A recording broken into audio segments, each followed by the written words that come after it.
बिस्मिल्लाहिर्रहमानिर्रहीम। अस्सलाम वालेकुम दोस्तों, उम्मीद करता हूँ कि आप सब खैरियत से होंगे। ये English for CSS and PMS में जो है आज हमारा जो टेंस है वो है फ्यूचर इंडेफिनिट टेंस।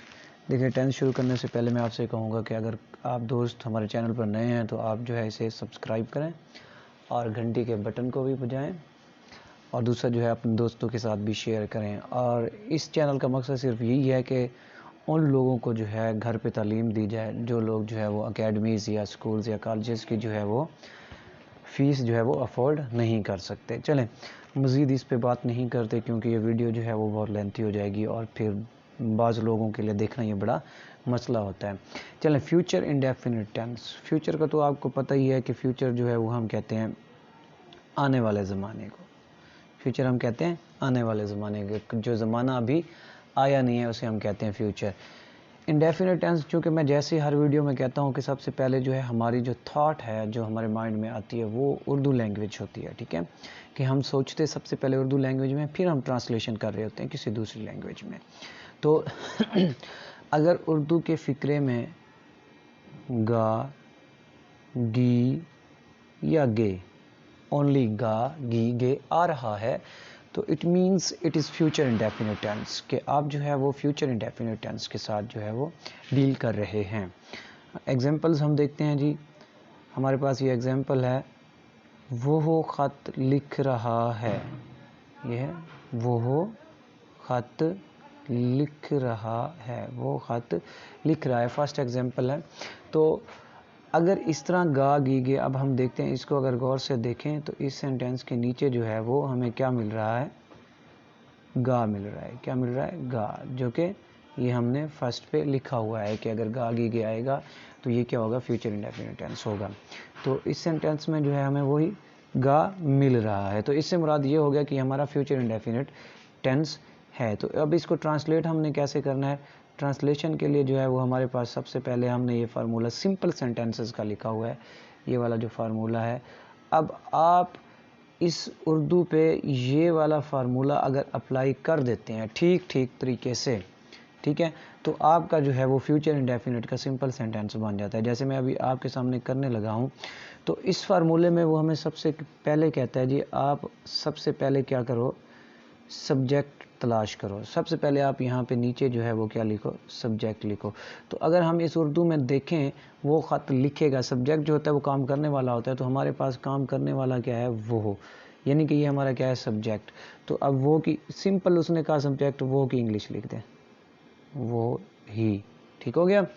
अब दूसरा सवाल ये है कि विल या शेल लगाएं। ठीक है, अब सवाल यहाँ पे ये पैदा होता है कि हम विल किन के साथ लगाएं और शेल किन के साथ लगाएं। तो बड़ा सिंपल सा रूल है, अगर आप जो है वो आई और वी लिख रहे हैं, ठीक है, तो इसके साथ आपने जो है वो शेल लगा देना है। बाकी जितने भी हैं उन सब के साथ आपने क्या लगा देना है? विल लगा देना है। ही, शी, इट, यू, ठीक है, दे, या कोई नाम आ जाता है, ठीक है, इन सब के साथ आपने क्या लगाना होता है? विल लगाना होता है। आई और वी सिर्फ ऐसे दो प्रोनाउन हैं जिनके बाद आपने क्या लगाना होता है? शेल लगाना होता है। चलें, ये बात क्लियर होगी। अब हम चलते हैं अपनी वो जो हम बात यहाँ पे छोड़ के गए थे। ठीक है, तो वो कहता है सब्जेक्ट हमने ही ढूंढा, तो अब मैंने आपको बता दिया कि ही के बाद क्या आता है? विल। तो आप ये फार्मूले वाला यहाँ पे विल लिख दें, ही विल। ठीक है, उसके बाद वो कहता है वर्ब। अब देखिए यहाँ पे मैंने वर्ब की फॉर्म मेंशन नहीं किया कि फर्स्ट आएगी या थर्ड आएगी। ठीक है, थर्ड या फर्स्ट को मैंने मेंशन नहीं किया क्योंकि मैंने आपको एक लेक्चर जो है वो दिया था कि कहाँ पे आपने जो है वो फर्स्ट या थर्ड फॉर्म लगानी है। अगर आपने वो लेक्चर देखा है तो आपको पता है विल या शैल के बाद हम वर्ब की कौन सी फॉर्म लगाते हैं? फर्स्ट फॉर्म लगाते हैं। तो यहाँ पर वर्ब की कौन सी फॉर्म आएगी? फर्स्ट। सबसे पहले आप वर्ब ढूंढते हैं। ठीक है, इस सेंटेंस, उर्दू के सेंटेंस में वर्ब जो है वो हमारे पास है लिखना। ठीक है, लिखना। तो लिखना की इंग्लिश क्या होती है? राइट। तो हमने वो फॉर्म भी फर्स्ट लगानी है, तो हमने यहाँ पे लिख देना है राइट। ठीक है, अब वो क्या लिखेगा? वो हमारे पास क्या है? हमारा ऑब्जेक्ट है, तो क्या लिख रहा है वो? A letter. ठीक है, ख़त। तो इस तरह से हमारा ये सेंटेंस जो है वो क्या हो गया? कंप्लीट हो गया। He will write a letter, वो ख़त लिखेगा। He will write a letter, ये वाला हमारा सेंटेंस जो है ये हो गया है कंप्लीट। ठीक है, अब जो है हम नेक्स्ट सेंटेंस की तरफ चलते हैं, जो हमारे पास ये सेंटेंस है। ठीक है, इसको मैं मिटा देता हूँ, अगले सेंटेंस की तरफ हम चलते हैं। ठीक हो गया जी। तो वहाँ पे भी वैसे ही है कि आपने क्या करना है, सबसे पहले आपने सब्जेक्ट ढूंढना है। तो आपका जो सब्जेक्ट है वो क्या है हमारे पास इस सेंटेंस में, आप ज़रा देखें, जो उर्दू का ये नीचे सेंटेंस दिया गया, हम लाहौर जाएंगे। तो हम काम करने वाले कौन है, हम। तो सब्जेक्ट क्या है, वी। तो यहाँ पे हम वी लिख देते हैं। ठीक हो गया। उसके बाद वो कहता है विल या शेल। तो आपको पता है कि वी के बाद क्या आता है, शेल आता है। तो हम शेल फार्मूले के मुताबिक यहाँ पे लिख देते हैं। उसके बाद अब वर्ब क्या है, काम क्या हो रहा है इस सेंटेंस में, काम जो है वो है जाना। तो जाना की इंग्लिश क्या होती है, गो। तो हमने भी सेम फर्स्ट फॉर्म लिखनी है, तो ये क्या आ जाएगी हमारे पास, गो। अब ऑब्जेक्ट कहाँ जा रहे हैं, तो ऑब्जेक्ट हमारे पास लाहौर है। तो हमने क्या है यहाँ पे लाहौर लिख दिया। और आपको पता है गो के बाद प्रेपोजिशन जो है वो आप टू लगाते हैं।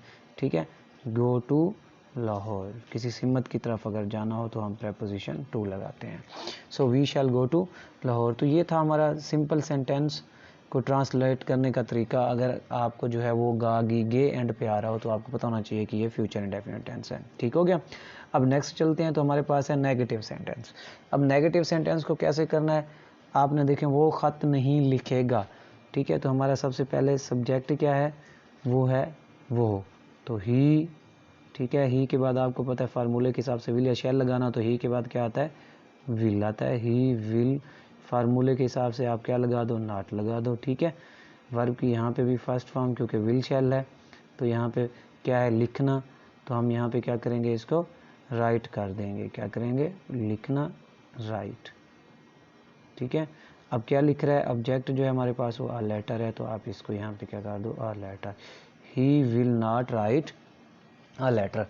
अब मैं मज़ीद जो है वो एग्जांपल्स नहीं दे सकता, अगर मज़ीद एग्जांपल्स दी तो इस वीडियो की जो लेंथ है वो बढ़ जानी है। सो नेक्स्ट पे चलते हैं, वो है हमारा इंट्रोगेटिव सेंटेंसेस। ठीक है, क्या वो ख़त लिखेगा, क्या वो ख़त लिखेगा। ठीक है, अब फार्मूला हमारे पास सेम है वही। अब आपको पता है कि आप सबसे पहले आपने विल शैल लगाना है। तो वो है, वो जो है ही इंग्लिश है। तो ही से पहले क्या लगता है, विल लगता है ही के साथ। ठीक है, विल सब्जेक्ट लिखें, ही, उसके बाद वर्ब की फर्स्ट फॉर्म लगाएं, will he right, will he right. उसके बाद ऑब्जेक्ट लगाएं, अ लेटर। ठीक है, और ये बड़ी इंपॉर्टेंट चीज़ है, क्वेश्चन मार्क्स। तो वो आप यहाँ पे एंड पे लगा दें। तो ये क्या बनेगा हमारे पास, will he write a letter, क्या वो ख़त लिखेगा। मज़ीद आपने जो है वो एग्जांपल्स खुद करनी है। ठीक हो गया। नेक्स्ट पे चलते हैं। तो नेक्स्ट हमारे पास नेगेटिव इंट्रोगेटिव सेंटेंसेस। ठीक है, अगर मैं यहाँ पे लिख देता हूँ, क्या वो ख़त नहीं लिखेगा, क्या वो ख़त नहीं लिखेगा। ठीक है, अब देखें इसमें सबसे पहले आपने वही जो आपके फार्मूले के हिसाब से क्या आ रहा है, विल या शैल। तो ही के बाद आपको पता है विल आता है। तो आप यहाँ पे लिख दें विल। उसके बाद सब्जेक्ट लगाएं आप, सब्जेक्ट क्या है हमारे पास, ही, विल ही। फिर फार्मूले के हिसाब से नॉट लगा दें, विल ही नॉट। ठीक है, फिर वर्ब की फर्स्ट फॉर्म लगा दें, right, will he not right. ठीक हो गया जी।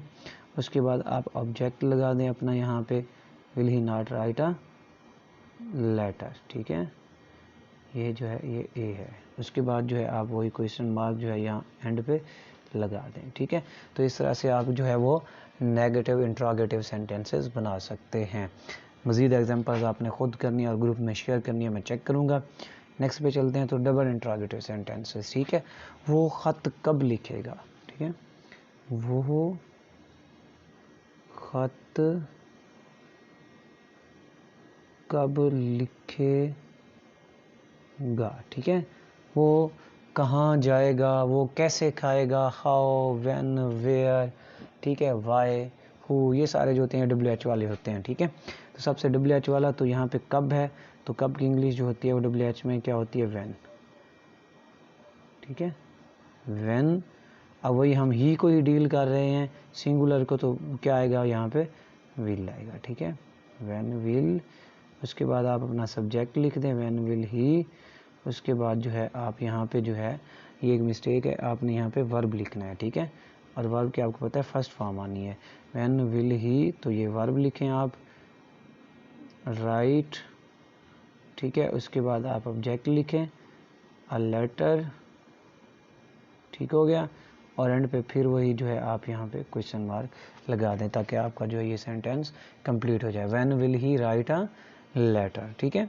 तो ये हो गया हमारा डबल सवालिया, ठीक है। एक बात और यहाँ पे मैं आपसे शेयर कर देता हूँ, ठीक है, कि अगर वो कहता है जी वो ख़त ज़रूर लिखेगा या वो ख़त ज़रूर नहीं लिखेगा, यानी कि अगर जो है वो ज़रूरी का अगर कोई आंसर आ जाता है, किस चीज़ का, ज़रूरी या लाजमी कहीं पे हो फ्यूचर इंडेफिनिट टेंस में, तो उस वक्त हम क्या करते हैं, हम जहाँ पे विल लगता है वहाँ पे शैल लगा देते हैं, और जहाँ पे शैल लगता है वहाँ पे विल लगा देते हैं। यानी कि होगा ऐसे कि हम आई और वी जो है इसके साथ हम जो है वो विल लगा देंगे, और बाकी जितने भी हैं उन सब के साथ, ठीक है, बाकी जितने भी हैं उन सब के साथ हम क्या लगा देंगे, शैल लगा देंगे। मैं कहता हूँ मैं ज़रूर लाहौर जाऊँगा, एक एग्जांपल से भी मैं समझा देता हूँ आपको।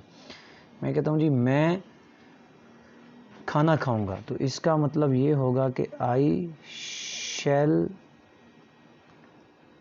ईट फूड, ठीक है, आई शैल ईट फूड। मैं कहता हूँ मैं ज़रूर खाना खाऊंगा, मैं हर हाल में खाना खाऊंगा, तो फिर ये आएगा आई विल ईट फूड, ठीक है। लेकिन आजकल जो है वो विल और शैल को मोस्टली लोग जैसे दिल करता है वैसे ही उसको इस्तेमाल कर देते हैं। लेकिन आपने जो है ग्रामर में या करेक्शन में अगर आ जाता है आपको, ख़ास तौर पर अगर आप जो है वो बीए की करेक्शन सॉल्व कर रहे हैं, एमए के स्टूडेंट हैं, या फिर आप सीएसएस पीएमएस या किसी कम्पिटिटिव एग्ज़ाम में जो है वो आप कर रहे हैं, तो उस वक्त जो है आपको इन चीज़ों की ख्याल रखना पड़ता है, इन चीज़ों का आपको बिल्कुल ही ख्याल रखना पड़ता है, ताकि आपकी जो है ना वो कोई मिस्टेक ना हो, ठीक है। क्योंकि कम्पिटिटिव एग्ज़ाम्स में जो है वो बड़ी ही तवज्जो से इन चीज़ों को देखा जाता है। अगर दूसरे एग्ज़ाम्स हों तो उनमें इन चीज़ों को तवज्जो से नहीं देखा जाता, कुछ यानी कि उनमें रियायत होती है, लेकिन कम्पिटिटिव एग्ज़ाम्स में जो है वो रियायत का कोई आंसर मौजूद नहीं होता है। चलें जी, आज की वीडियो में इतना ही। आप लोगों का देखने के लिए बहुत शुक्रिया। मेरे चैनल को सब्सक्राइब करें, और ये जो वीडियोज़ है ना इनका लिंक भी आप लोग शेयर कर दिया करें, ताकि वो लोग, जो हमारा मकसद है उन लोगों तक ये हमारी तालीम जो है ये फ्री की पहुंच सके, जो लोग जो है वो अपनी एकेडमीज़ या कॉलेजेस या स्कूलों की जो है वो फ़ीस नहीं भर सकते, या ऐसे लोग जो कि समझते हैं उनको समझ नहीं आती। देखें टेंस जो भी है आपको 8th क्लास से मेरे ख्याल में समझाना शुरू कर दिए जाते हैं, लेकिन आते इसलिए नहीं है कि आप प्रैक्टिस नहीं कर रहे होते। प्रैक्टिस ज़रूर कीजिएगा।